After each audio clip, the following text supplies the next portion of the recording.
Everyone, সকালবেলা রান্না আমার আজকের মতন শেষ। গোপাল আর মা বুড়ি বসেছে খেতে। নাও খাওয়া শুরু করো।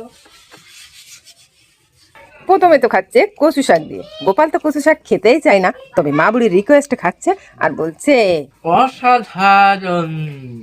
It's very nice and very healthy. এবার দিয়ে দিচ্ছি, এটা হচ্ছে সজনোর ফুল ভাজা। এটা তো সেদিনকে আমি ভিডিওয়ে দিয়েছি, এর পুষ্টি কথা। মা বুড়ি এবার সেটা দিয়ে খাবে। মা এক গাল খেয়ে দেখো না কি সুন্দর হয়েছে। তাই নাও। কেমন হয়েছে বলো? Guys, অমৃত অমৃত ডোয়ার সইছে না, তাড়াতাড়ি খেতে পারলেই হয়। বন্ধুরা, আর এখানে রান্না হয়েছে দেখেন, এটা হচ্ছে মেচুরি, যেটা মা বুড়ির খুব পছন্দ। আর গোপালকে আপনি এত রিকোয়েস্ট করবেন, খাওয়াতেই পারবেন না। ভালোই লাগে না। আর এখানে হয়েছে দেখেন খাসির মাংস। ওয়াও, দেখে তো মনে হচ্ছে রান্নাটা সেই হয়েছে। আমি এক পিস টেস্ট করে দেখি।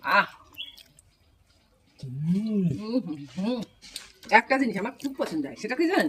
না, দেখাচ্ছি, এটা শেষ করে। এই যে হাড্ডিটা, এটা চুষতে এত সুন্দর লাগে, আর এর ভিতরে ক্যালসিয়ামটা কিভাবে গালে আসে না। ওয়াও। আর মাছ মাংস খাওয়ার পরে গালটা যেন কেমন লাগে। আমরা তো পান খাই না, তাই গাল শুদ্ধি করতে এখানে নিয়ে আসা হয়েছে। খেতে কুল। আজ এই পর্যন্ত, টাটা বন্ধুরা।